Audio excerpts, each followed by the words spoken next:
కాలేజీలన్నీ మూతపడబోతున్నాయి. ఇది అది అని ఏం లేదు.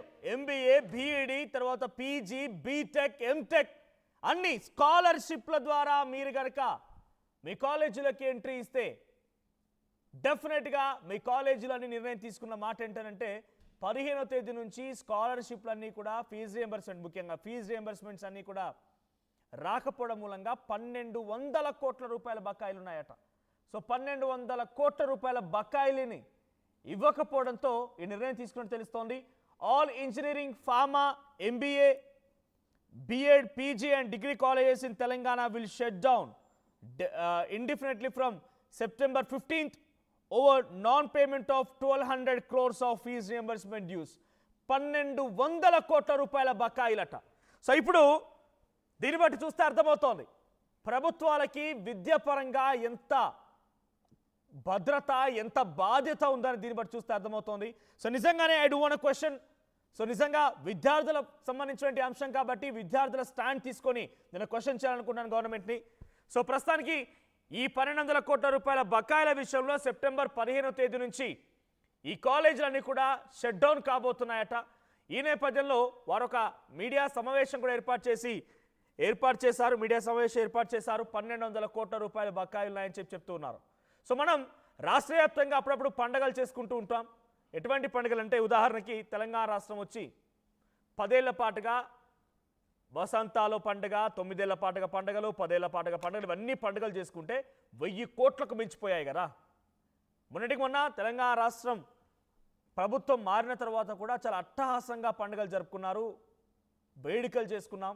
సో ఇవన్నీ తప్పని నేను చెప్పడం లేదు. బట్ అలా చేస్తున్నటువంటి ఆ పండుగల్లో విద్యార్థులకు సంబంధించి ఒక 10%, పోనీ 20%, పోనీ మీకు చాలా బాధ్యత ఉంటే 50%గా మీరు వాళ్ళకి చెల్లించినా కూడా ఈరోజు దుస్థితి వచ్చేది కాదు కదా.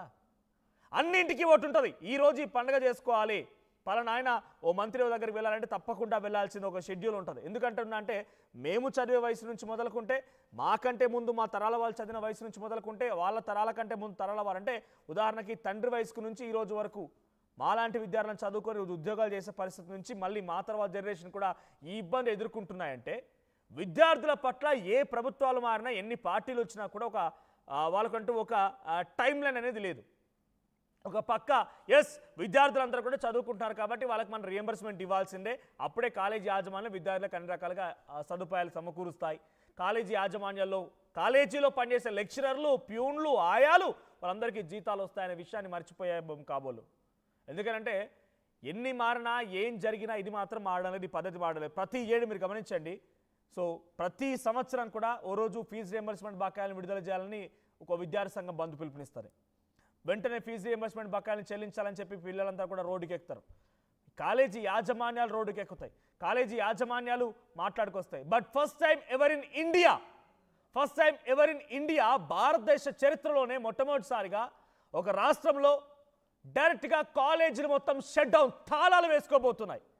మాకు 1200 కోట్ల రూపాయల ఫీజు రియంబర్స్మెంట్ బకాయిలు ఉన్నాయి, మేము కాలేజీని నిర్వహించలేకపోతున్నాం, మెయింటైన్ చేయలేకపోతున్నాం, మా దగ్గర పనిచేసేటువంటి స్టాఫ్కి జీతాలు ఇవ్వలేకపోతున్నాం, ఇవన్నీ ఇబ్బందులు పడుతున్నాం. కాబట్టి మేము 15వ తేదీ నుంచి కాలేజీ మొత్తాన్ని కూడా మూత వేస్తున్నాము, తాళాలు వేసుకుంటున్నామని చెప్పి ఆ కాలేజీ సంబంధించినటువంటి ఆ ఫెడరేషన్ చెప్తోంది.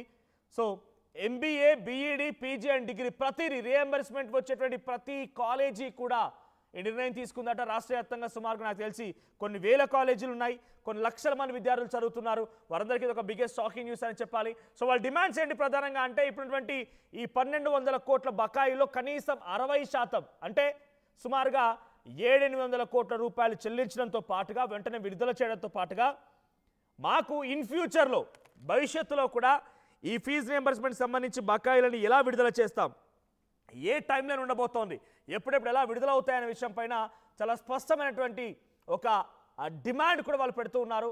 సో ఇన్ ఫ్యూచర్ భవిష్యత్తులో మాకు ఎప్పుడెప్పుడు ఈ టైం లైన్ ప్రకారంగా ఎస్ ప్రతి సంవత్సరం ఆ విద్యా సంవత్సరం ప్రారంభమైన తర్వాత అకాడమిక్ ఇయర్ స్టార్ట్ అయిన తర్వాత జనవరిలోనో లేదా డిసెంబర్లోనో లేదా మార్చిలోనో మీకు పెండింగ్ బకాయిలు చెల్లిస్తామన్న రకంగా ఒక నిర్దిష్టమైనటువంటి ఒక స్పష్టమైనటువంటి ఒక ఆన్సర్ వస్తేనే, ఒక చట్టం రూపంలో దానికి అన్ని రకాలుగా చేస్తేనే మేము కాలేజీలు ఓపెన్ చేస్తాం, లేదంటే మేమంతా కూడా కాలేజీలు మూసేసుకుంటామని చెప్పి యాజమాన్యాలు చెప్తున్నాయి.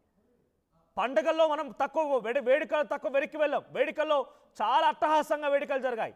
నేను ఎవరిని తప్పుపడడం లేదు. I'm very sorry. నేను ఎవరిని తప్పుపడడం లేదు. ఎవరి గురించి నేను పాజిటివ్గా చెప్పడం లేదు.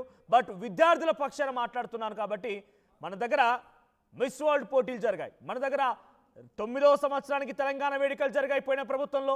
ఈ ప్రభుత్వం వచ్చాక 10వ సంవత్సరంలో కూడా వేడుకలు జరిగాయి. అంటే ప్రతిసారి వేడుకలు జరగడానికి కోసం మనం వేల కోట్ల రూపాయలు ఖర్చు పెడుతున్నామే. ఒక రాజకీయ పార్టీ సమావేశాలకు ఎన్ని కోట్ల రూపాయలు ఖర్చు పెడుతున్నాం, ఎన్ని వేల కోట్లు ఖర్చు పెడుతున్నాం. అటువంటిది విద్యార్థులకు వచ్చేసరికి ఎందుకు నిర్లక్ష్యత? విద్యార్థుల గురించి మాట్లాడేటప్పుడు ఎందుకు నిర్లక్ష్యం? విద్యార్థుల గురించి మాట్లాడేటప్పుడు ఎందుకు ఇంత ఒక అలసత్వం, బాధ్యతారాహిత్యంగా ప్రవర్తిస్తూ ఉన్నారు? సో విద్యార్థులు ప్రతి ఏడు మీరు ఒకసారి గమనించండి, మీరు ఒకసారి కామెంట్ చేయండి. ప్రతి ఏడు ప్రతి సంవత్సరం రియంబర్స్మెంట్ బకాయిలు వెంటనే విడుదల చేయాలని చెప్పి ఒక విద్యార్థి సంఘం బంధు పిలుపునిస్తారు. విద్యార్థులంతా రోడ్డు ఎక్కుతారు. కాలేజీ యాజమాన్య రకంగా స్టేట్మెంట్లు పాస్ చేస్తుంటాయి. ప్రతి ఏడు జరగాలనా? ప్రతి సంవత్సరం జరగాలనా? ఎక్కడైనా తెలంగాణ వేడుకలు జరగలేదని చెప్పి ఎవరైనా ధర్నాకి ఎక్కారు, రోడ్డుకి ఎక్కారా? అది నేను జరపొద్దు అనడం లేదు. బట్ ఆ రకంగా వారు అడగలేదు కదా. అడిగిన వాటికి ఎందుకు సమకూర్చరు? ఎస్, మా ప్రతినిధి మధు సిద్ధంగా ఉన్నారు మరిన్ని అప్డేట్స్తో. మధు, సో రాష్ట్ర వ్యాప్తంగా ఫస్ట్ టైం ఎవరి ఇండియా భారతదేశ వ్యాప్తంగా ఇది ఒక కొత్త అంశం అని చెప్పాలి, ఒక సంచలనం అని చెప్పాలి. ఇప్పటివరకు ఎప్పుడు జరగలేదు ఇటువంటి సంఘటన.